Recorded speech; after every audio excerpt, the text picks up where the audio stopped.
Okay, so let's get started.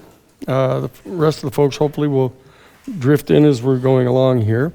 Today, as you know, is the final class here, a gathering, where we'll get a chance to talk about your thesis topics, to help spark some ideas in other people and help answer any questions that you might have in trying to figure out exactly what you're going to be talking about. That's one of the two objectives today. The other objective I have today, we'll do that sort of in the latter part of the class.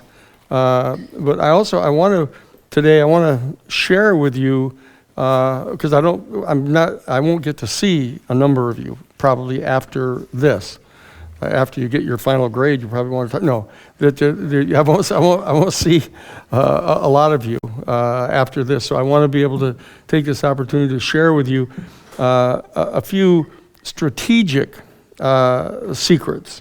You've learned a number of tactical secrets that are really quite important and have had a lot of important impact on history in this class, and not just things that you didn't happen to read that were somewhere, but actual secrets that you wouldn't have found out about anywhere else, such as the existence of the secret treaty in 1972 that Henry Kissinger and Richard Nixon entered into, that Dick Cheney and Bush Sr. attempted to enforce with Saudi Arabia in opposition to Saddam going into Kuwait. Also, you would never have really known anything about the note that was sent by George Bush Sr. to Saddam, telling him basically that it was okay with Bush Sr. if Saddam chose to invade and occupy Kuwait, which triggered the entire cycle of events that led to the invasion and occupation of the Middle Eastern oil fields. Other things, you wouldn't have known anything about the secret meeting that Cheney had with King Fahd and Crown Prince Abdullah.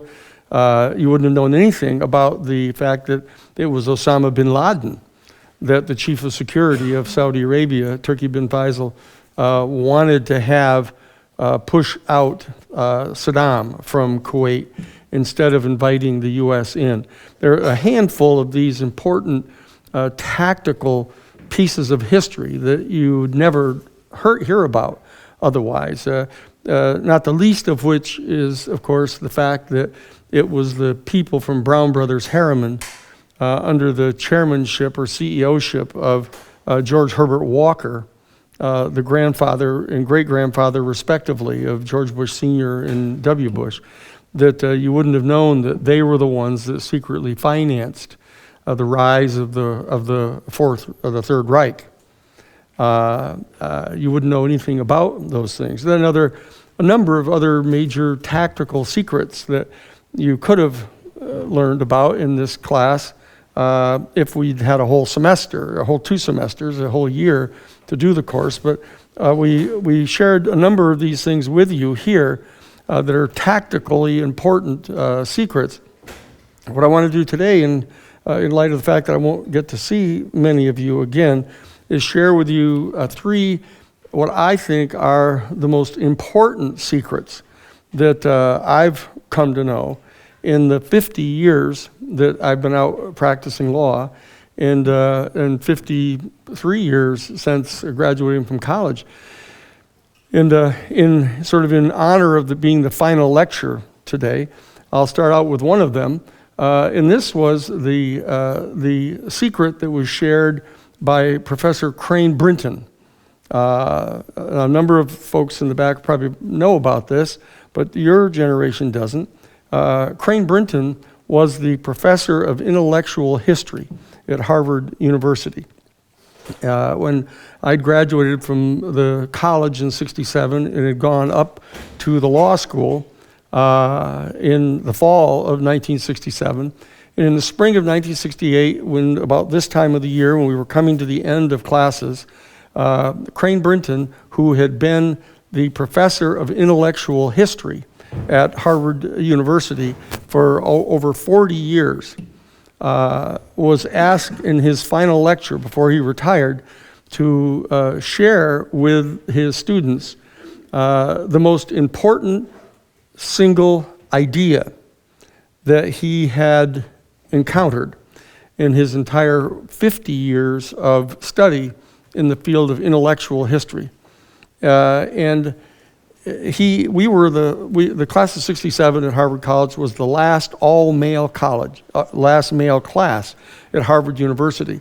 And so when he was getting ready to deliver his final lecture, students who had graduated from his classes down over the whole 50-year period all came to Cambridge to hear this final lecture that he was going to deliver. And they had to move his lecture to a bigger hall on the campus so they could all come. And I was up at the law school, so I was fortunate to be able to just go down across the road to be able to hear this. And so I come into the lecture hall, and it's filled to the rafters with several generations actually of students that he had ranging all the way from 75-year-old guys down to people from the most recent class, myself.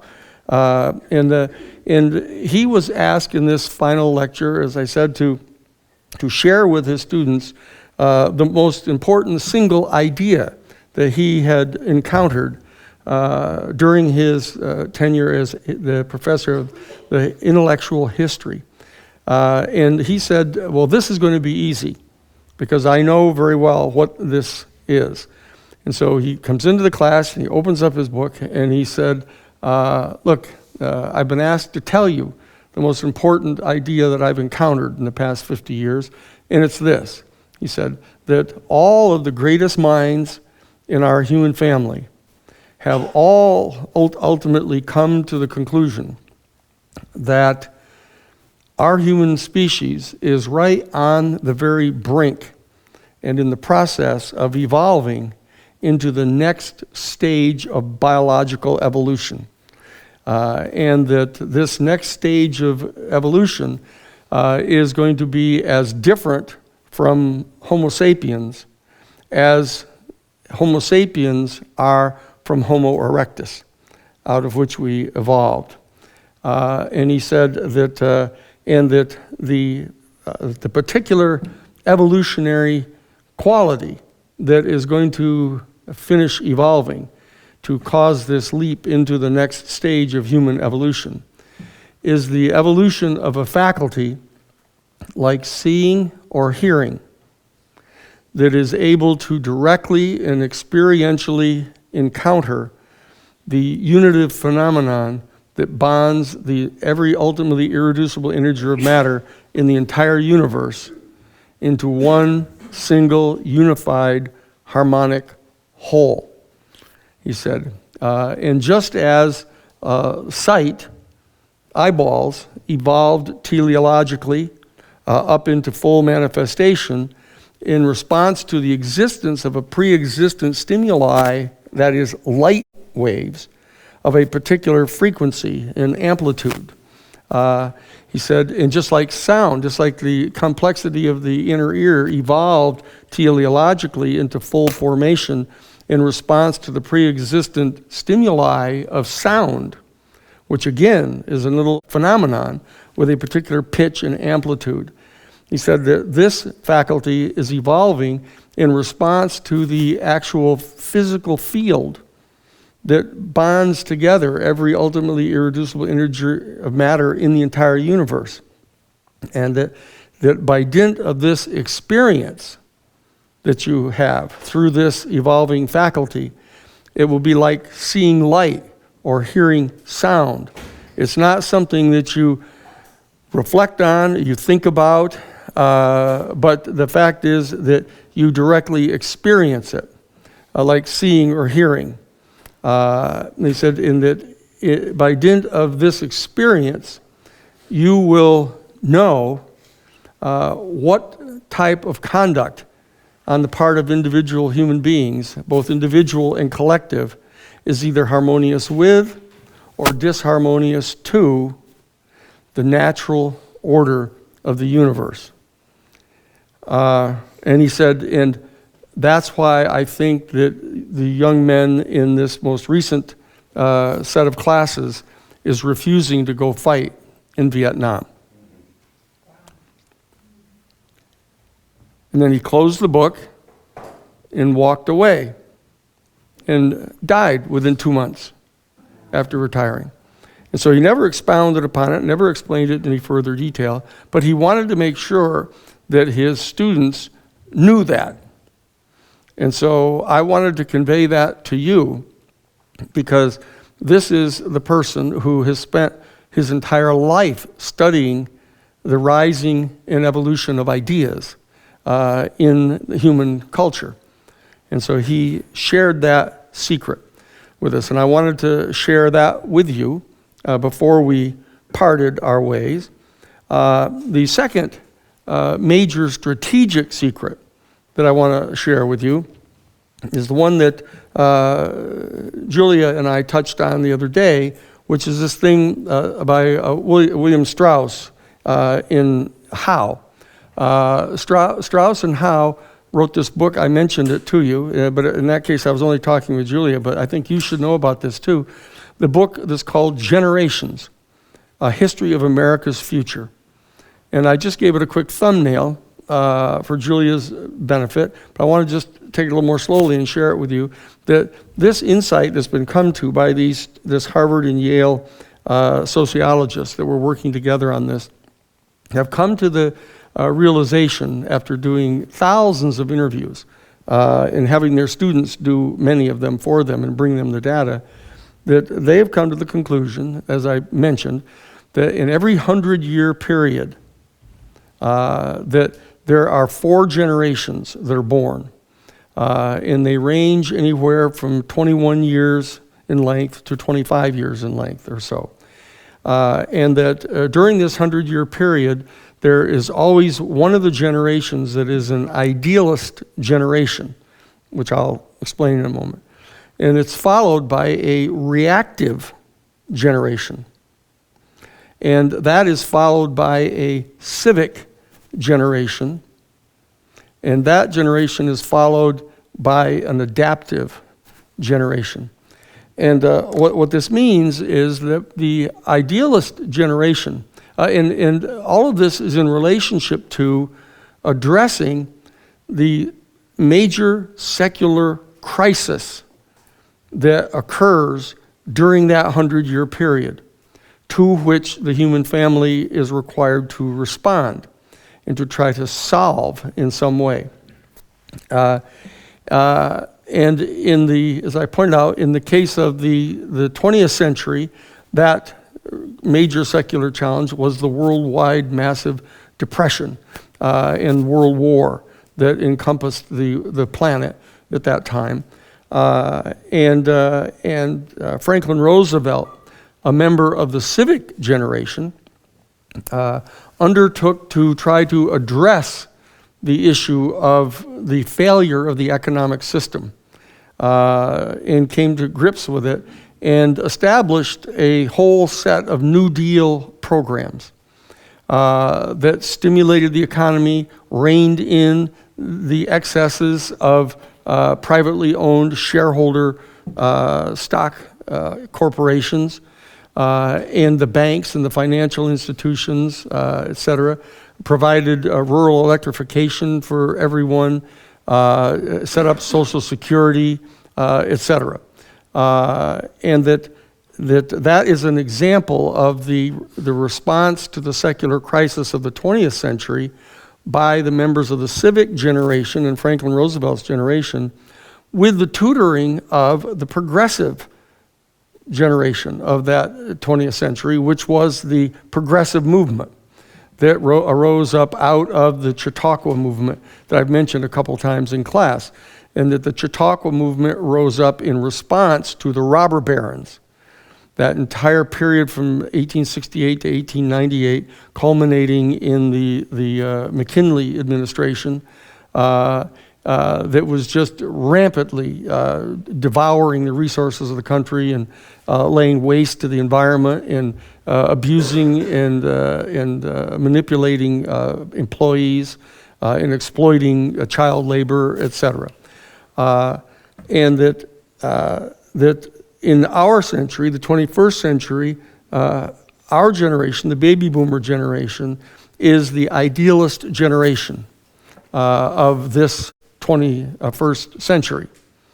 And the Xers, the X generation students that are older than you, that are they're about 35, 36 years old on up to about 56 or so. That whole group of X generation people are the reactive generation. And your generation is the millennial generation that goes basically from about 35 years old all the way on down to about 15, 14 years old now. So all of you are in that millennial generation. And you are the civic generation of the 21st century. And therefore, it's going to fall to you the task of solving the major secular crisis of this 21st century, which virtually uncontestedly is going to be global climate change. And you will do so in potential dialogue with the members of the idealist generation, this baby boomer generation, many of whom you see gathered out behind you each day in this class to come to listen to this class. And what the discovery is that the change that takes place, that the coming forward of the civic generation starts to happen right when the idealists are just about ready to give up hope. That when they see things manifesting, that they understand to be the direct consequence of the previous civic generation not having dealt thoroughly enough with the problem. And that they came to a set of compromises to address and solve the immediate crisis that was before them at the time. And that they made these compromises, and because of that, some of the most fundamental flaws that were giving rise to that secular crisis never got thoroughly cauterized. And so what I'm saying to you right now is that the events that are befalling you now with the global climate change and the chaos that this is in the process of getting ready to cause in your lives and in the lives of your children is going to be a task that you need to address, and that what I want to be able to do is, in a class like this, is to have given you some assistance to get an idea of what the idealist generation of this 21st century, the baby boomers, have learned and have come to understand about what's gone on during our reign here, because it's time to begin to turn over the reins to you to solve this crisis, which you're going to be confronting. It's not that we aren't going to be confronting it, but we're going to be confronting it between the ages of 75, and 100, which means that it's mainly from a rocking chair that is going to be kind of perceived. There'll be a number of us that are going to still be out on the parapets and throwing bricks with you. But the ultimate solutions are going to have to be found by you, because one of the characteristics of the idealist generation is that we don't let go, that we don't yield on the principles, and that therefore oftentimes miss the opportunity to strike a compromise that will actually save your lives. And that you're going to have that responsibility for having to make this set of decisions. And there'll be moments when you'll remember what I told you, because you're going to be looking right at someone who is from this group that we keep talking about, this 1%, these kind of Hamiltonians, these financiers and capitalists, state capitalists and misogynists and racists that are going to be sitting with you, and they're going to make an offer to you, right? And they're going to just tell you, they say, look it, if you really want to stop global climate change, just let us own the next source of energy. Just make sure that we as the capitalists can own and control this so that we could either set up big, huge solar arrays in one big center and then meter the electricity out to you so that we own it, or let us have nuclear power with power stations so that they're so incredibly dangerous that only we can own them. And we set up super security all around them so nobody can interfere in it. And let us also control the water. Let us control the water, and let us control the source of energy, and stop whining. Stop your whining about global climate change, because if you really want to stop global climate change, we can stop it in a minute. Okay, and you're going to have that experience, and you're going to notice them sitting across the table from you, and you're going to remember Mephistopheles, and know what the deal is that you're being offered. But I hasten to point out that it is a potential weakness of the idealist generation not to be able to make any compromise. And so some compromises may well be required, usually are. But also remember, when you're 75 in the next century, and you'll notice that a new major secular crisis is falling upon the people, you will know that it is because you compromised too much. Okay? So try not to do that. So try to listen to us and do what you're told. No, you don't have to do that. No. So just do keep in mind the ideals and try to preserve them to the greatest extent possible. Okay? And it doesn't mean that you have to be convinced that the ideals ever really manifested in perfect form at any given time. When you begin to learn things about the founders and Alexander Hamilton and the others that show you that they aren't the great paragons of virtue that you were taught when you were in elementary school, etc. That there's two things you need to remember. Always remember the old Irish aphorism, as I said before, that the Irish referred to Ireland as the old sod. And there's the Irish aphorism, the old sod isn't what it used to be. But then it never was. So you have to understand that there is an existential process underway that you're part of to try to make real these ideals. Okay? And I'll do a quick story because I love it so much. That the ancient Greek author Sophocles wrote a Greek tragedy that was called Antigone. Antigone was one of the daughters, along with Electra, that was one of the two daughters of the king of Greece at the time, that Oedipus the king, and these the two daughters were kind of held out of power, and the two sons that Oedipus had were twins.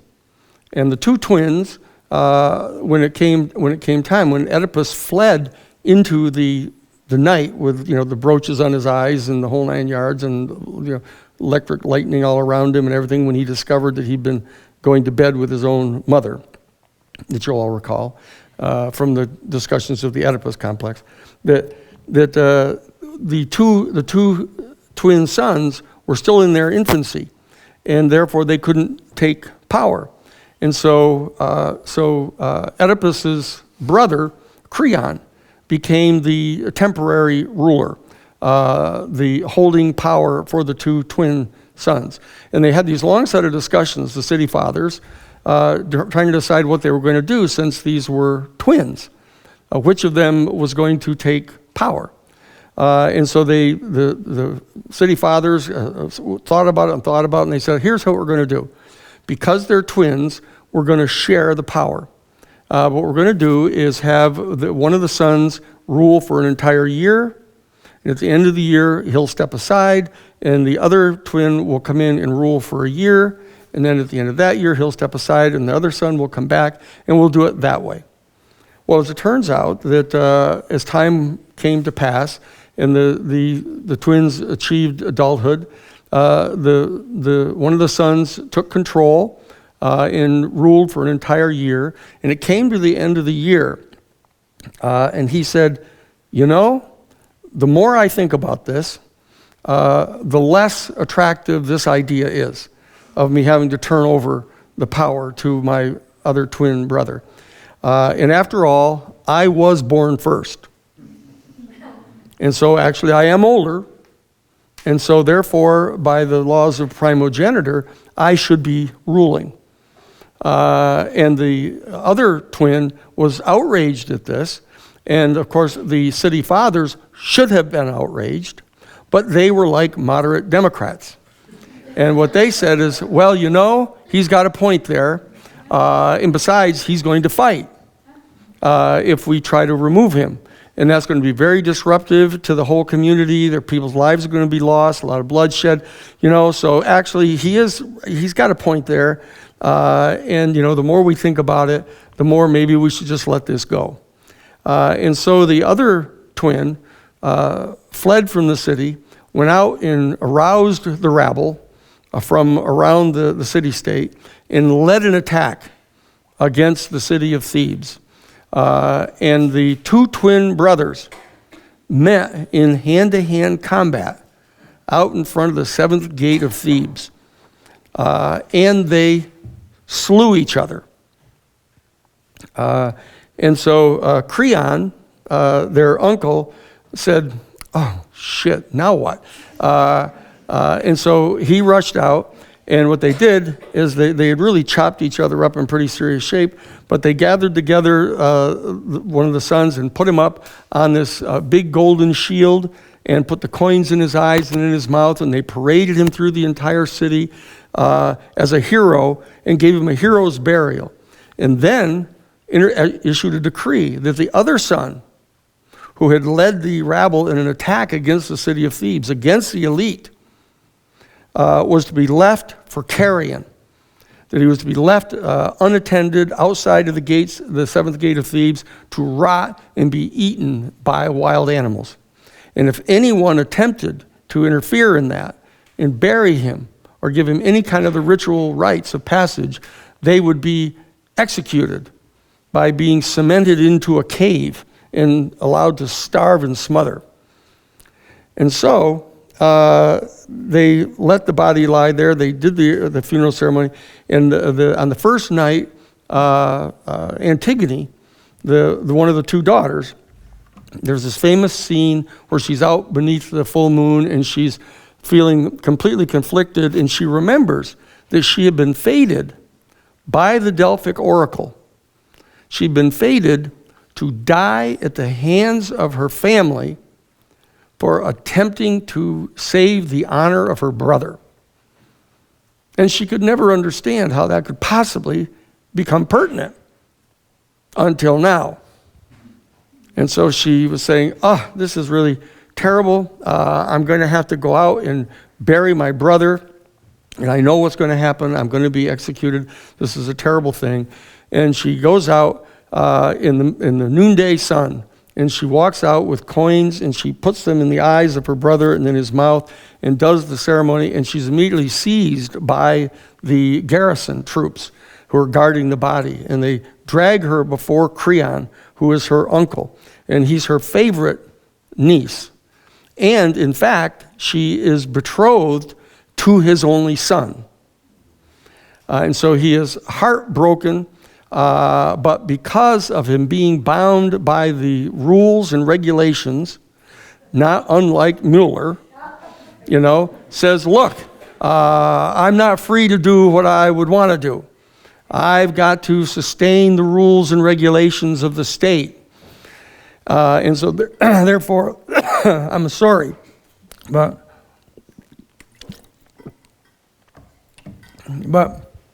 I'm going to have to cement you into the cave. And it turns out that his son, Paris, goes into the cave with her. And Creon cements them both into the cave, and they die a horrible death of starving and smothering. And the state is saved. Okay? So that's Sophocles wrote that many thousand years ago. But there is a modern version of it that has been written by Jean Anouilh. And it's Antigone. It's Antigone. And Jean Anouilh's Antigone unfolds in exactly the same way, except that when Antigone is standing out beneath the moon doing her famous soliloquy of Sophocles, and she says, "Oh, no, look, it's come to this. Now I know why I'm fated by the Delphic oracle. I'm going to have to go out in the noonday sun and bury my brother to save his honor. And I'm going to be cemented into this wall. I'm going to die." And she says, Nah, I don't think so. I don't think I'm going to do that at all. What I'm going to do is I'm going to hang out here at night, and I'm going to stand watch here until these guards aren't paying attention. So she comes out every night, and the guards are all alert for the first night or two, and then 3 or 4 nights later, they start to get a little more lax. Finally, on the 5th or 6th night, they sort of cast to one side, and they fall asleep. So she sneaks out, and she puts the coins in his eyes, in her brother's eyes, and in his mouth, and buries him up with dirt like this, and then she sneaks away. And she says, "That's it, good. I've defied the oracle. My brother's honor is saved, and therefore everything's going to be all right." So she goes out, and she's then what happens is the guards wake up after a few hours, and they realize somebody's buried this dude, right? And so they're going, "Oh, shit, now what?" So they run off to find Creon, who they wake up in the middle of the night and say, Creon, somebody's buried this dude. Now it's going to shame us. You've made this decree and somebody has defied it. It's going to undermine the authority of the state. And Creon says, "Look, did anybody see it?" And they said, no, nobody saw it. "Look, tell you what, you go out and unbury him and take the coins out of his eyes and mouth and keep the coins for yourself and just remain silent about this." So they go, "Well, all right," and they go out and do it. And they take the money and they unbury him and they dust him off. And the next morning, Antigone is waiting for all of this hullabaloo to break out, that this huge scandal has occurred, and nothing happens. So she goes out by the 7th gate of Thebes, and there he is, unburied, with the coins out of his eyes and mouth and stuff. And she goes, "Oh, gee, now what?" And so she waits another 4 or 5 nights for the guys to fall asleep again. She sneaks out again and puts the coins in his eyes and in his mouth and starts tossing the dirt on him, and the guards wake up. And they snatch her, and they drag her off, and they arrest her, and they bring her up and underneath this big full moon to Creon in his nightcap. And he's standing there, and and they've got her in this hood. And they've dragged her up there, and the guards are saying, Creon, we caught the culprit. Trying to put coins in his mouth and throwing dirt on him. So now we got her. And so Creon says, "Okay, who is this?" And they throw back her cowl, and he says, "Oh, it's Antigone. Oh, Antigone. Gee, I told you not to do this. I told everybody not to do this. Now look at you're putting me in this terrible position. Look, guys, did anybody see this?" And the guys go, No, nobody's seen it yet. He said, look, then go back out, put the coins in his mouth and his eyes, and bury him back up again. And he turns to to Antigone. It says, Antigone, you got to stop doing this. You got to stop doing this. You're undermining the authority of the state. I'm in charge. I've got all these rules and regulations that I have to abide by. You got to stop doing this. I'd have to throw you in this cave and cement you in. And she said, no. She says, turns out I'm fated. I'm fated by the Delphic oracle to die at the hands of my family, saving the honor of my brother. And he said, oh, that. Yeah, I remember hearing about that. But look, I've got to tell you something. None of that stuff is true. None of that stuff is true. All this stuff about the gods and everything happening and, and us deriving our authority as the head of the state from God and all of that, none of that's true. So you gotta knock it off. I'm here to help you. I want you to be saved. I want to do this to you. So look, don't go do this anymore, because none of that is true. And she said, no, I believe it's true. And he said, oh no, she's so precocious. And then he said, look, so let me tell you something else, something you don't know. We buried the wrong guy. Okay? It's a real bummer, but they cut each other up so badly we couldn't really tell one from the other, and so we buried the younger of the twins, who led the attack against the city of Thebes, on a golden shield with coins in his mouth and eyes, and he was given a hero's burial. So he's definitely crossed the river Styx. And the other one, there was the older one who was left out there all chopped up and stuff, and because he died defending the honor of the city, he has already crossed the river Styx. He doesn't need to have all that stuff done. And she said, gee, I didn't know that. And they said, so look, what you ought to do is just stop doing this, because even assuming all of this stuff is true that you believe in, the younger son has crossed the river Styx because he was given the honor burial, and the older son is already crossed the river Styx, so you don't have to do any of this stuff. And she looked up at him and she said, no, she said, I am fated by the Delphic oracle to die at the hands of my family to save the honor of my brother. And he said, but remember, he said, none of that is true. And she turned to him and said, that's what you think. I'm going to show you. I'm going to go out in the noonday sun. I'm going to bury him in front of everyone, and you will be forced to cement me into the cave and kill me at the hands of my family. Because it turns out all of those stories are true. And you didn't know it. So I tell you that. I tell you that because there is a dimension of existentialism involved in making these ideals true. Okay? So that you have to participate in this.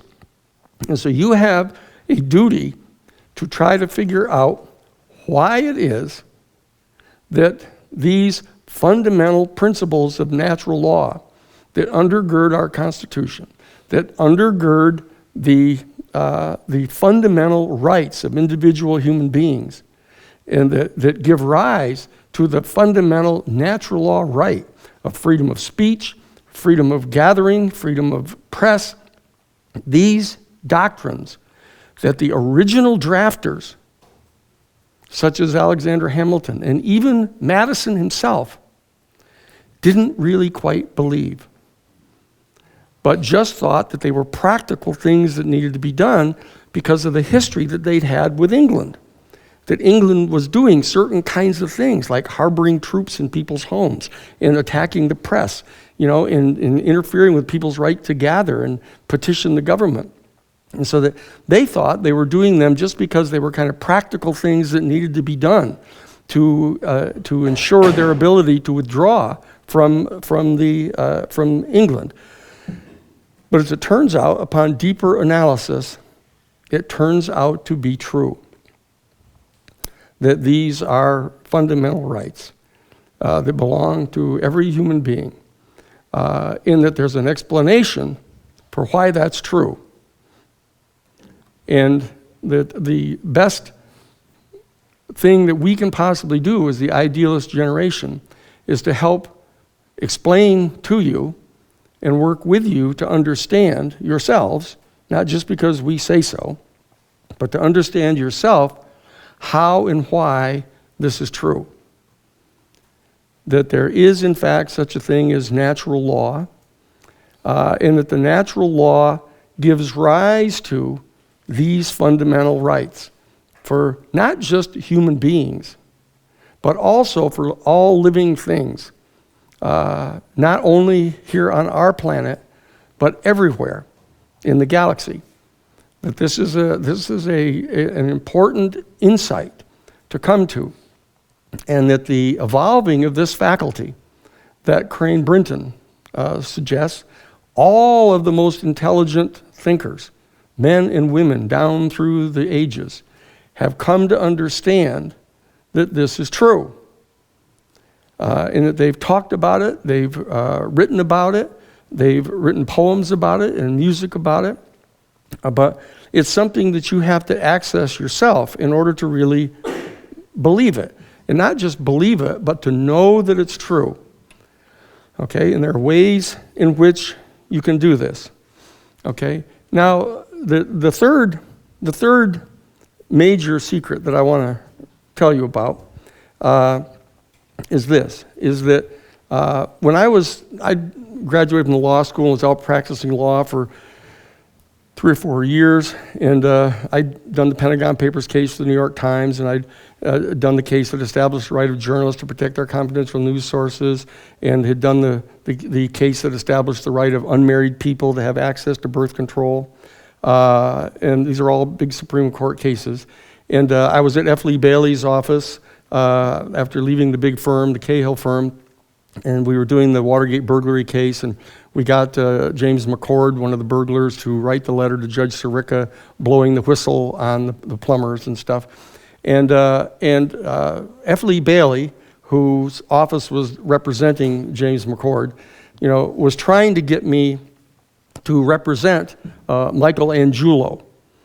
Michael Angiulo was the head of the mafia in North Boston, and his gunman had gone to this little store, this little mom and pop store, and had said to the owner, "We'd like to sell you some Angiulo Brothers fire insurance." And the man said, "Well, I don't need Angiulo Brothers fire insurance. I have fire insurance already." And they said, "Well, you don't have the kind of fire insurance that'll make sure your building doesn't burn down next Friday night." And to which he responded by saying to them, he said, "Look it, you see these numbers tattooed on my arm?" He said, "I got these at Auschwitz." He said, "And you people don't scare me. I've seen the worst of life." And they turned around and left. And 3 nights later, a black car tracked down his only daughter, who was like 8 months pregnant, out on the Mass Pike, and chased her down on the highway. She pulled the car off into one of these rest areas and ran for the telephone in the telephone booth and started dialing the police, 911. And a person came out of the car and shotgunned her right through the glass and killed her and her 8-month-old fetus, and left her there dead and drove away. The police began investigating this. The state police were involved because it was on the Mass Pike. It was a state inner highway. So the state police were involved, the local police were involved, FBI came in. There was this huge investigation going on to determine what was happening. Her father, of course, told them all that he'd had this visit from these people that were trying to sell him Angiulo Brothers fire insurance. So the investigation started focusing in on Michael Angiulo. And so it turns out that this huge investigation, and front pages for like a week, and finally, this car comes screaming down the Mass Pike right past where that get-off was, where she was, the rest area, and they throw a live guy, out of the back of the car. And he bounces down the road, like half a mile, bouncing around, breaking all of his bones, and slides to the side of the road. And a state highway patrolman comes rolling up and finds the guy lying there dying. And he recognizes the guy as one of the gunmen for Michelangelo. And he says, look, the cop says to him, the state police guy says, look, you aren't going to make it, Johnny. You're not going to make it. I swear to God, if you will tell me who it is that put you up to doing this to this woman, I will get him for you. And the guy says, it was Michelangelo. And they come with the ambulance and they rush him to Mass General, and he lives. And so the following Monday morning, it's all over the front pages of the Boston Globe. I come into the office at Lee Bailey's office, and Lee calls me on the phone from his office. He says, Danny, you did your honors thesis at Harvard College on the Fifth Amendment, didn't you? I said, yes, I did. He says, come on into my office. So I come into his office, and he's got the Boston Globe in front of him, and he tosses it over to me, and he says, you saw all this on the front page? And I said, yeah, I saw that. He says, look, and he's got in the office, he's got Bad Andy Tooney, who was his chief investigator, and Al Johnson, who was his administrative attorney. And they're sitting in the office, and he says, we're expecting a call from Michelangelo. And I wanted to have you here because it's got to have something to do with the Fifth Amendment. He says, this guy, incriminating himself like that and under these false pretenses that he was going to die. And so you ought to be able to figure something out. He says, but we expect this call. And so just then his secretary comes into the office and she says, Mr. Bailey, it's Mr. Angulo on the phone. And so Lee goes to the phone and he picks it up. He goes, Mikey, yeah. Oh, yeah, fuck. Yeah, I know, I saw it. Yeah, that's too bad. Yeah, that's terrible. Yeah. No, we'd be happy to do it. Now, we'll represent you. That'll be $1 million cash up front for us, and another $1 million for our investigators. Whoa, Mikey. Okay, well, look, Mikey, fuck you too. And he hangs up on him. And he turns and he says, $100. He calls back in 5 minutes. And he reaches into his jacket, he takes out a $100 bill from his wallet and puts it on the table like that. And he turns to Al Johnson. He says, Al, you want a piece of this? Johnson says, okay, I got 100 here. I got 100. Let's make it 10 minutes. And he puts it down. And then Bad Andy says, Andy, you want a piece of this? Yeah. He says, he takes out 250s. He puts them on the table. He says, yeah, I'll take 15 minutes. And he'll call back. And he turns to me. And he says, do you want a piece of this, Danny? And I had said, no. I'm not going to have anything to do with this at all. And I got up and walked out, right? And the next night, I'm sitting there at my desk at my office, working away, and in walks Lee Bailey with Mikey Angulo. He comes walking in, and he says, and I saw him coming through the door, and he walks over, and he says, Danny, it's Mikey Angulo. And Angulo stands there with his hand out like that, and I just looked up at him. And I said, yeah, I know who it is. And he says, well, it's Mikey Angulo, with the guy we were talking about the other day. I said, yeah, I know that. He said, and so Mikey Angulo pushes him, and he says, look, Lee tells me that you won't agree to help me on this case. I looked up and I said, let me make it clear. I wouldn't piss on you if you were on fire. And he just looked at me, and he looked at Lee, and Lee was completely crushed. And all of a sudden, Mikey Angulo just lets out this huge laugh, and he says, this guy's got balls of steel, he says. And I said, yeah, but I'm still not going to do it, okay? And I wouldn't do it. And so that's what led me to the following Sunday I was at Mass over at St. Cecilia's, and I was on the way back home, and I had this big discussion with Bailey about why he would in the world expect me to do something like that. Why would I do that?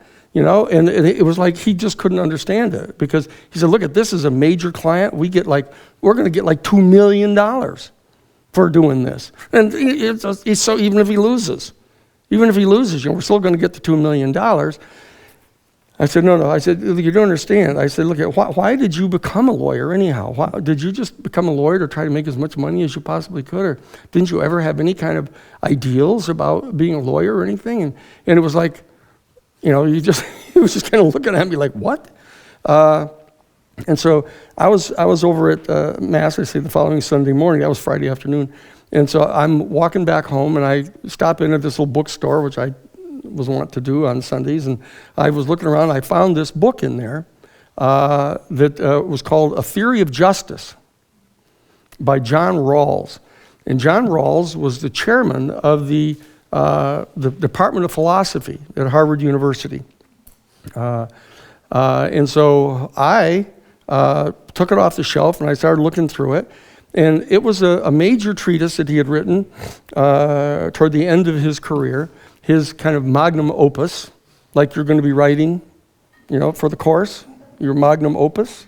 And in it, he said that, he was questing to try to identify the specific criteria for justice in Western civilization.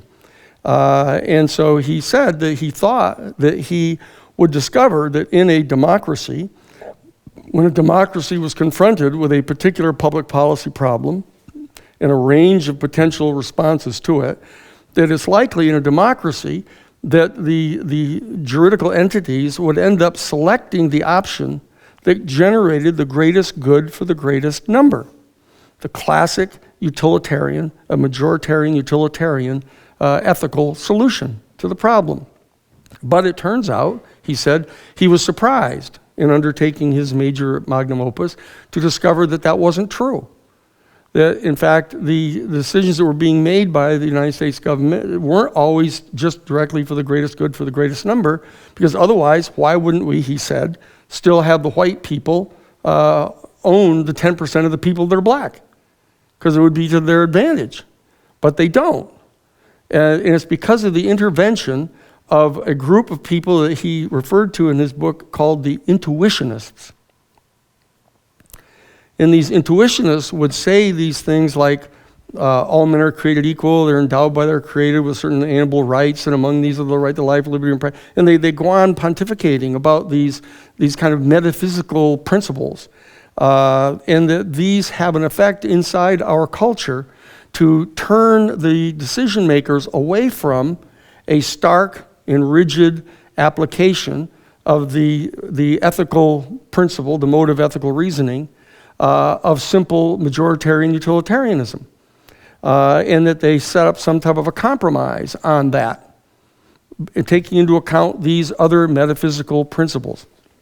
And so I said, wow. I said, maybe this is what the conflict is I'm having with Bailey, is that he's an ardent utilitarian, self-interested type, and only does what's good for the firm. And so therefore, I may be one of these intuitionists. I better take this home and read it. So I brought it home, read it, and then Monday, I call up John Rawls' office. And I say to his secretary, I say, hello, this is Danny Sheehan. I went to Harvard College. I went to Harvard Law School. I worked on the Pentagon Papers. I'm waving the school tie at them through my phone, saying, can I possibly get a meeting with Professor Rawls? I'd like to talk about his new book with him. She said, well, I don't know. He's awfully busy. And I said, well, I also did this case and this other case and blah, blah, blah. And so she said, well, I'll ask him. So she goes away from the phone. She comes back and she says, okay, Wednesday afternoon for like 20 minutes. I said, good. So I finished reading the book and making notes on everything. And I go over there on Wednesday afternoon, and I go in, I sit down and start talking with him.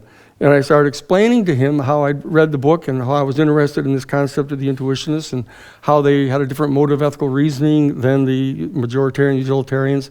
And I started telling him about the cases I'd done and all the kind of conflicts I'd had with Lee Bailey, with the senior partners at the Cahill firm, going on and on about all this stuff.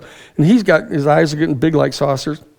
And he's going to say, I didn't think anybody that was in the practical world really cared much about these kind of abstract philosophical discussions, he said. And I said, no, these are absolutely crucial. And I explained it all to him. So he canceled his next appointment, and we went on for an hour, and then he canceled another one, we went on for another hour. So I was there for almost 3 hours with him discussing all of this. And he asked me to come back to Harvard University to do a PhD in comparative social ethics, which I had never even heard about before. But there's this whole field of study of comparative social ethics. And so I went back and I filled out all the applications, and I'd saved up all this money from working for F. Lee Bailey and this big Wall Street law firm that I never used the money anyway. So I put in the thing to go to back to Harvard University, and I got accepted. And so that fall I go back to Harvard, and I discovered that I showed up for registration that I was registered at the Divinity School. I thought I was going to be registered in the Department of Philosophy to study under John Rawls, but he had directed me to study under Dr. Ralph Potter. Dr. Ralph Potter was the professor who taught comparative social ethics, and he taught the PhD program, and he was based over at the Divinity School, at Harvard Divinity School. So they had enrolled me in the Harvard Divinity School, and I went over there, and what I learned was this third secret that I want to share with you, which they'd never told us about at any time in all the years as an undergraduate at Harvard College, never talked to us about it at Harvard Law School at all, but all of a sudden they started talking to us about it in the PhD program over at Harvard Divinity School. And it was this, and I just touched on this briefly again during one of the lectures, but as it turns out, Ralph Potter was the protege of Talcott Parsons. Talcott Parsons was the founder of the Department of Sociology at Harvard University. And he taught there for 50 years. And he is the one who originated the left-wing, right-wing sociological political bar graph for putting people along the political spectrum. And he had done this pursuant to a major set of inductive studies that they had done. That is, going out and gathering tons and tons and tons and tons of information from interviews, and then seeing if that data induced some particular set of principles that they could find to be operative generally, as distinct from deductive reasoning of postulating a certain set of principles and then deducing from them certain applications. This inductive process had led Talcott Parsons to believe that when our human family is confronted with any particular public policy problem or challenge, we will, he thought, based upon the inductive data they had, we would divide ourselves into 5 distinct factions, which he just put up on his sociological bar graph. As I mentioned this, the right systematists, to you it's this, the right systematists, the left systematists, the right marginalists, and the left marginalists, and the middle marginalists. And what the assignment was to get the master's part of your PhD was to select a particular issue of public policy, death penalty, abortion, first strike nuclear weapons, anything you want, and then to survey the literature in the area of people recommending particular ways to address this public policy problem that you identified and selected, and place them along the bar graph from right systematists all the way over to left systematists and put them on the bar graph. And that was your job, which is doing more research, of course. And that's what the PhD professors do. They get the master's students to do the research for them so they can say profound things like Talcott Parsons did. And that's what we were doing. And I started examining this, and I decided that I was going to write my master's thesis on the fact that I thought that Parsons was wrong, which is not something you usually do if you're wanting to get a PhD, wherever they're the main teacher. And so I said, I thought that he only had five nodal points on his spectrum. And I thought that in addition to the right systematist and left systematist and right marginalist and left marginalist and middle marginalist, that there was in fact a right middle marginalist and a left middle marginalist nodal point. And I thought they represented the classic conservative and liberal positions in American politics that had evolved over time. And I was writing my master's thesis on this. And what Ralph Potter had done, Ralph Potter had come in studying under Talcott Parsons, and what he wrote his PhD thesis on was attempting to try to figure out what it was. Here's the big one. You almost certainly have been wondering this yourself as I've been talking. What is it that causes a person to be a right systematist, or a middle marginalist, or a left middle marginalist, or left marginalist rather? What is it that causes that? Is it heredity? Is it sociological upbringing? What is it? And Ralph Potter had done his PhD work under Parsons, and he had developed a thing he called Potter's box. It's a foursquare, like that typical game of foursquare. And he said that what he had come to determine is that there were 4 fundamental pillar beliefs that every human being during the course of her or his life is going to have to come to grips with, ideally, if they want to be a clear thinker, which may well eliminate a large number of people right at the beginning. But if a person really longs for becoming a clear and systemic thinker, they will have to answer these 4 fundamental pillar questions. Because as it turns out, all of your other positions you end up taking are derivative of these answers. Okay? And these 4 questions, I see you right now saying, what are these 4 questions? Okay? The first of these 4 questions, which goes in the upper left-hand box of the Potter's foursquare, is cosmology. Is you need to determine how you believe cosmologically the entire universe came into being. Has it always been here? Did it come all of it at one time? Where did it come from? Why is there something rather than nothing? The second fundamental pillar question is the teleological question. And that's just a big fancy word for the unfolding. That how is it that you believe the universe is unfolding? Is it evolving, expanding out? Is it contracting and expanding? Is it different parts of it doing different? What is the teleological process pursuant to which the universe is unfolding, if any? The third major question is the ontological question. And this is the question of the nature of consciousness. Where did consciousness come from? That how in a universe of a bunch of rocks and in molten lava and suns and stuff, how did consciousness come into being? And what is its relationship to the material world? And how is it that any particular collective of mass and energy ends up having a sense of itself as separate and apart from or distinct from the rest of creation? This ontological question of ontological being. And the fourth and final of the 4 pillar questions is the epistemological question. Another just big fancy word for, what are the means that we as human beings have at our disposal by means of which we can possibly answer questions like that? Are we confined to what we can see, touch, taste, smell, hear? Are we confined to our 5 senses to take in data? even if it's magnified with telescopes and microscopes or amplifiers, but we're still confined to our the data intake from our five senses and then processing it through our brains. What is the means that we have at our disposal to ascertain truth about objective facts?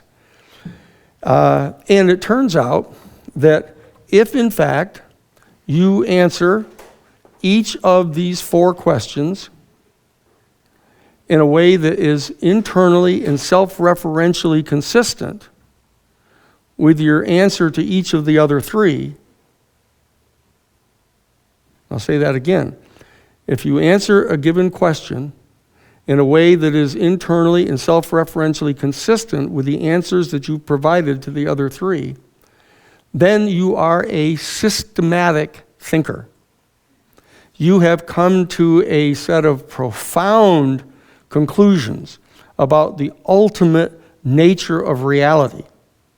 And that what you do is if you've answered those questions internally, self-referentially, consistently, what they will do is they will generate a common principle, which in fact governs your mode of ethical reasoning, which means that you will make your decisions in a way as best as you possibly can to make your conduct and your decisions comport with reality. That's what you're up to. But if you haven't figured out what you think reality is, then you're basically at sea all the time. And you'd have to use some other referent for determining what you think is the right thing to do. And then you're all at sea by listening to a dictator, listening to MSNBC, figuring out what Trump wants you to do, or reading the New York Times, or finding out what Harvard University thinks the liberal position is on this. That unless you come to a set of clear operational conclusions about the answer to these four pillar questions and generate a common principle from them that governs your mode of ethical reasoning, then you're not a systematic thinker. And one thing you can bet on is that a systematic thinker is going to beat a non-systematic thinker every single time in any kind of debate, in any kind of discussion. And so one of the things that I then discovered in writing the master's thesis about the existence of these two other nodal points, coming up with 7 specific points, I realized in doing a lot of different studies that it turns out that almost everything in the sense world manifests in an octave. That the way that we see light goes from red, orange, green, yellow, blue, indigo, and then on white light. Okay? And that this is in the same way with the sounds. Do, re, mi, fa, sol, la, ti, do. It makes a complete octave. And it turns out that I discovered from talking to a number of adepts, really, that it's well known in other traditions that our human body is actually governed by 8 different energy centers. That 7 of them are in the body. That you hear about this all the time. These are the chakra. That there's a nodal point at the base of your spine, which is your first chakra center. One that's right above your gonads, either male or female. It's the second chakra. The third chakra is at the center here, your power chakra. Then you have your heart chakra. You have your throat chakra. You have the chakra of your forehead by the pituitary gland. You have one, the 7th one at the crest of your head. And it turns out that there's an 8th one, which is if you hold your hand up over your head like this and close your fist, there's an 8th chakra here, which actually resides at the top of the energy envelope that is generated by your body. That this whole aura that you have around your body that can be measured and seen and everything with certain photography, that each of these energy centers vibrates at a particular frequency, and it generates an electric field that actually envelops your body. So you have these layers of energy around your body, and you actually prism reality through these energy fields that come into you. And depending upon how in balance your 8 chakras are, or if any of them are out of balance, you tend to get stuck at that place. And a person who gets stuck at their first chakra level is constantly terrified of dying, that you're going to cease to exist, that you live in constant anxiety about your survival.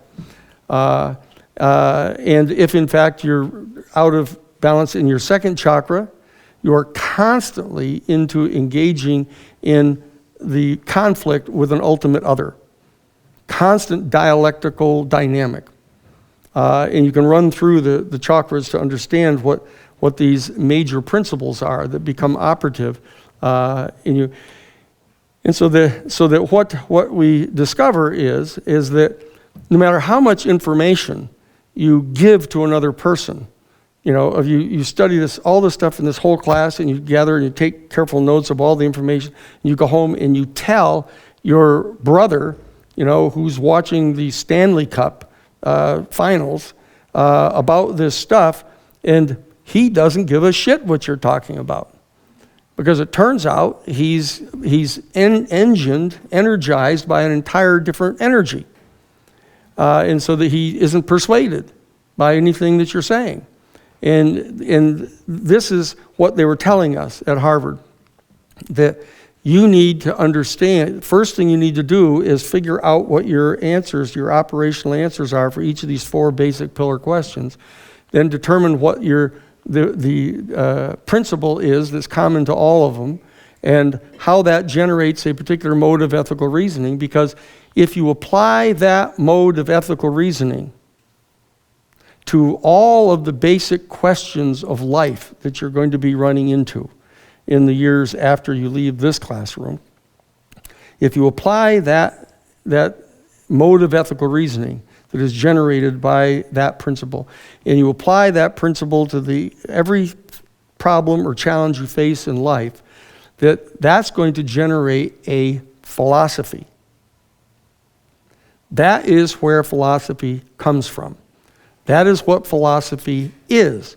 It's the application of a consistent, operative mode of ethical reasoning that is generated by a consistent answer to the 4 pillar questions. And if in fact you look into that philosophy and attempt to apply it to the particular problem of how we go about making decisions, collective decisions in the body politic, that's going to be your political philosophy.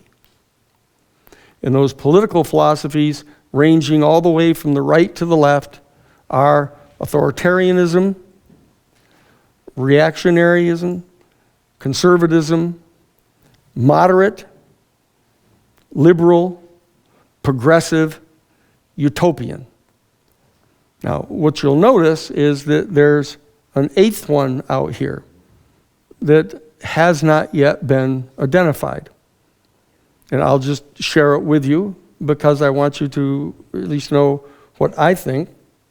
And that is that this is the worldview that we're going to form after we've established contact with an extraterrestrial civilization. When we actually come to grips with the reality that we're not the highest level of sentient beings in the universe, and that this universe was not in fact created just as a stage on which to play out the drama of our Homo sapiens species, evolving our consciousness to the point of realizing that everything is one. That there are other star systems now. Last night, in fact, over at the Rio, the woman who was the head of the Kepler program, the Kepler Space Telescope program, was pointing out to everyone that now, based upon the data gathered from the Kepler, which they've analyzed right here, is that virtually every single star that you can see in the universe and in our galaxy has planets around it. And that approximately 20 to 25% of them have a planet that's in the Goldilocks zone, which is at the perfect distance from the star, not too close, not to be too hot, not too far to be too cold, so that liquid water can exist on the planet. That's what they're looking at right now. And that there are literally hundreds of billions of other planets just in our galaxy on which life could very reasonably live. And some of these that are are cycling around a red dwarf, which burns much more slowly and less intensely than our star, that whereas our planet has evolved over some 4 billion years, and life has actually existed for about 3 billion years, and we have existed for basically, as a Homo sapiens species, about 300,000 years, that some of these civilizations could have evolved for 11 billion years. And so it's time for us to realize that we are not the be-all and end-all. But the problem is that we could end it all here on this planet. Because here's the bad news: not all species are meant to survive. And so some of these things that portions of our human family do with each other threaten the very existence of our species, and that we may not live to actually venture out into the stars. We may not live to actually establish and acknowledge contact with an extraterrestrial civilization that can share its views with us, to share its insights that may well generate the eighth worldview, to finish the octave. And we may well discover that octave vibrational frequency of the eighth paradigm or eighth worldview may well be the root chakra of an entire other octave of beings. And so that we may fit into a set of life in the universe, and that we have our own particular place in it, not the highest, not the lowest, but we need to know what to do about that. This is one of the principal challenges that the Catholic Church has now issued a major public statement about this. Father Jose Gabriel Funes, the director of the Pontifical Observatory at Castel Gandolfo, outside of Rome, has issued a major public statement saying that it is the position of the Catholic Church that in light of the discovery of more and more of these new exoplanets, that it is very clear that much sooner than we had ever anticipated, we are going to be discovering life elsewhere in the universe. And when I went to see him and sat down to talk with him, within 3 minutes, he was acknowledging that he was talking about another highly intelligent, highly technologically developed, but distinctly non-human species elsewhere in our galaxy. And that this is very likely to take place in your lifetime. Okay? So that this is going to be the next challenge for the next century. You have the global climate change crisis to confront, to figure out how to preserve our species on past this short next 100-year period. So that we can get into the next age where the issue of how we're going to reconceive of ourselves and who we are in the universe as the next challenge. And you will be the civic generation that will be dealing with the next group of people who are the civic generation of the next century who have to deal with that issue. Okay? So I wanted to just share some of those, what I think are strategic secrets that you would otherwise not know about, okay? And I want to spend the last 15 minutes or so in talking with others of you who have not already indicated what it is you want to write your thesis on, your magnum opus. And as I pointed out to you, that there is no page limit on what you can write. You do have to write at least 12 pages. It sounds bizarre because, to try to figure out how you can keep on going until you get to 12 pages on something that, you could say in 3 pages is a total bummer. I noticed some of you working hard at it in your paper earlier, but you've got to try to figure out first what it is you really think, what it is you really believe, what it is you want to know about. It's going to merit some additional research or actually, dare I say, reading some of the readings that I've been suggesting to you, which I know you haven't been reading, because it's so easy just to come and listen to me, right? Or watch on the video. Worse yet, for the kids who don't show up. But you're going to have to do some of the reading. But I want you to be doing it about something that you really want to know about, that has to do with this course. Okay?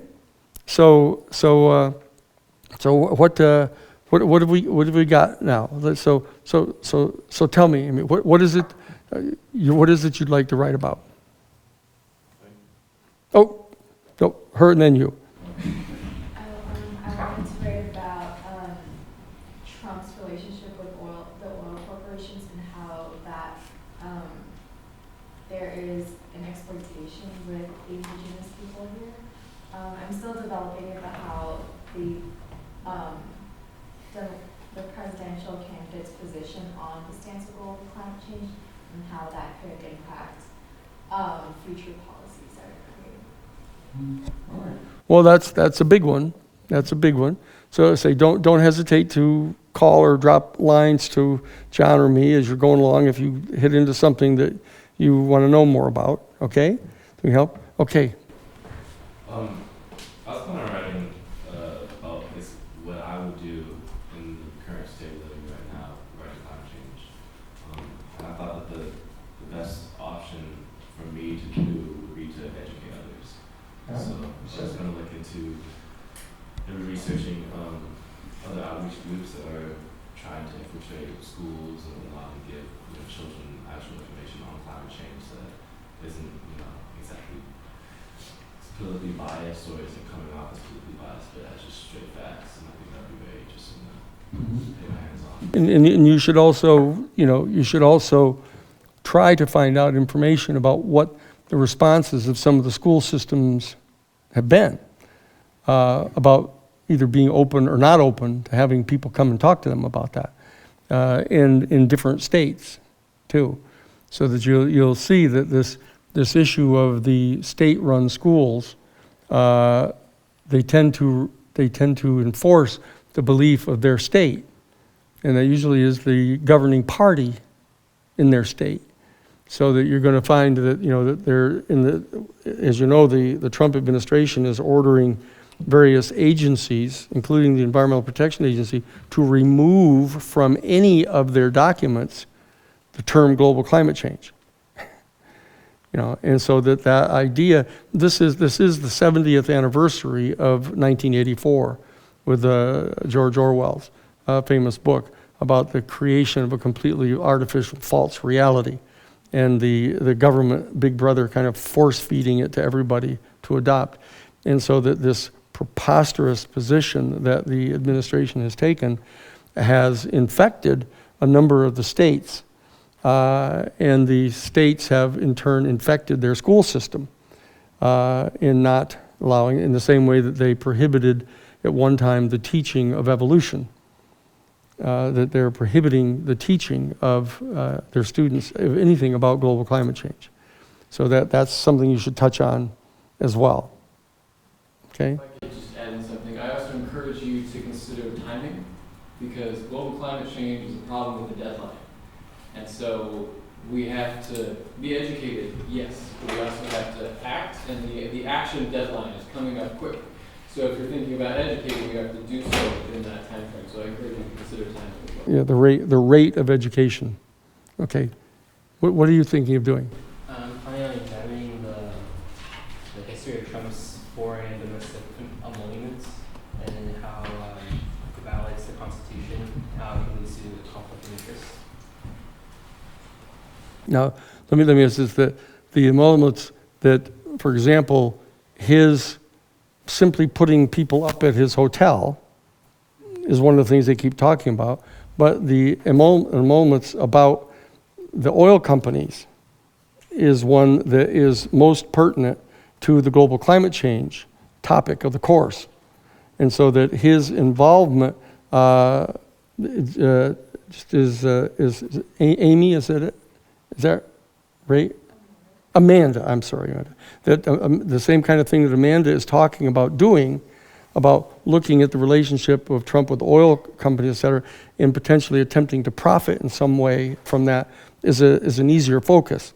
Because if you wander off on, because this isn't, of course, just about the impeachment. To say, oh, look, here's how he ought to be impeached because of having Saudis stay at his hotel. So you try to focus in on this issue of his relationship with the oligarchs, with Russia, with their oil, et cetera. Okay, because that's an important focus for this stuff. Okay, and you told me yesterday, right? Yeah. Yes. I was gonna write like a pretty much like a legal opinion, an argument as to how indigenous peoples in America can stop the Keystone XL pipeline using Canadian legal precedent. Okay, good. All right, and then we'll file that for you. Okay, in Canada. Okay. So, given this thought, I think like looking at how the Green New Deal is going to lead American citizens on our ontological path to reaching a higher state of consciousness, how having jobs, healthcare, a livable future in clean water does not only affect the environment in a positive way, but also will affect the American people. I think these four pillars based on this reading of Don Hagel will probably help this paper. Another portion I want to have is the lawsuits that have currently been done for the Juliana versus government case. It'd be interesting to look at. That's not the Green New Deal, but that is currently in the midst of the legal fight for the planet. As well as other specific lawsuits that have been done for like environmental justice cases, and like whether or not grassroots organizing and lawsuits have like a deep interconnection, or one is more efficient than the other one, or one is they're kind of supported. So there's a lot going on. I don't really That's right. Well, just be careful. Yeah. Be careful. You know, you can drift off and do 1/3 of a job on 3 different things. That you really want to do a full job on at least one, and figure out. And if the 2 or 3 of them are intimately related, you want to get to that point of knowing how they are. Okay? All right. So I want to, I'm not exactly sure what form this is going to take yet because it's such an expansive topic. But I mean, basically, I just wanted to explore how, what it would actually take to stop climate change, tactically, actually what political developments would have to take place, what actions outside of the political system would the populace have to undertake, and how what the trend essentially. So I haven't really developed a firm concept of exactly what path that is going to take. I hear where it's going.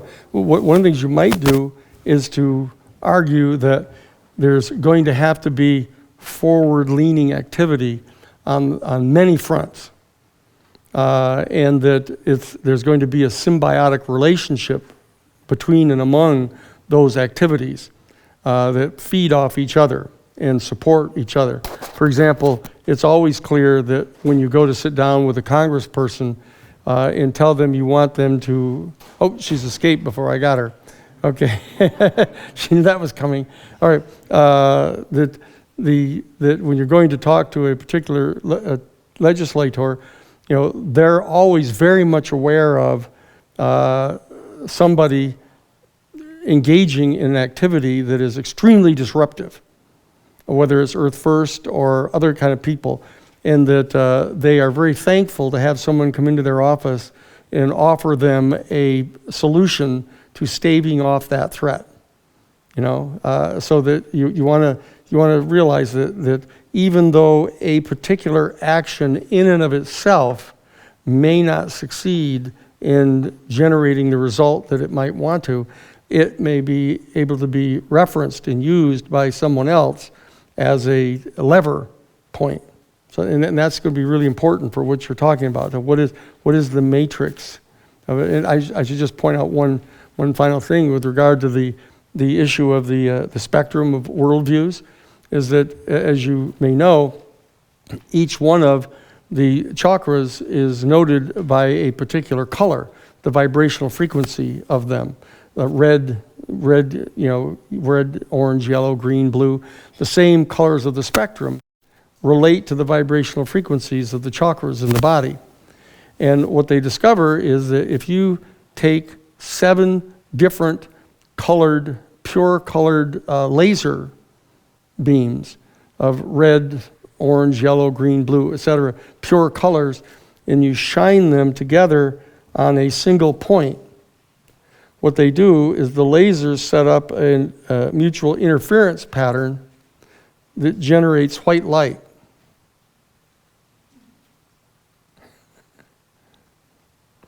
And so that this issue of having people moving forward from their own particular worldview, attempting to accomplish something that is consistent with the objectives of their worldview, that it may be necessary to have all of them operative at the same time for them to interact with each other to generate the crystal clear solution to something. And that's sort of the paradigmatic end to your potential thesis. I've got you. Yeah. I got you yesterday too. And so I'm thinking about kind of writing, since climate change is basically happening before our eyes, I'm talking about the effects in lower income communities, which most likely is going to be people of color. So I'm just going to talk about the effects of that and what can be done right now to start preventing that. And there's another thing you're going to run into, which is the compensation, that there's a major dynamic going on attempting to bill the countries such as the United States and China and India that are responsible for generating the vast percentage of the global greenhouse gas emissions, that they should be taxed for what they've done, and those funds should be transferred to the people, the poor people of the world that are suffering the brunt of the global climate change. And that they ought to be being paid to move their homes, for example, out of the path of destruction. Desertification, typhoons, floods, rising sea levels, etc. So there's an entire thing you want to take a look at, which is that whole issue of the idea of compensation for what they've done. Not to authorize them to continue just to pay money and continue doing it, but to pay for their past sins. It's sort of penance money. Okay? All right. Pardon? My idea so far is kind of a lot, like combining what the last person said and what they were saying in the front. I'm in a master's program to be teaching next year, and so I'll be very quickly into classrooms. It's only a year long. And I've always been very passionate about the low-income communities, especially because I come from a refinery city. Yeah. So taking the impacts of climate change and how refineries are disproportionately placed in low-income communities, and just not only educating the community itself on this is happening disproportionately to us, but what we can do, especially the importance of voting, because I'm a history teacher essentially by that point, and we'll look at the history of everything. So highlighting the importance of history and education, and then just how that ties into people voting, being participating in democracy, and then also its impact on environmental awareness. All right. Okay, good. All right, so there we are. I'm going to be available for office hours over at the, whatever the name of it is. Yeah, over there. But thank you for coming. You are the guys who came consistently throughout the thing, and you'll be getting specific extra credit for having come.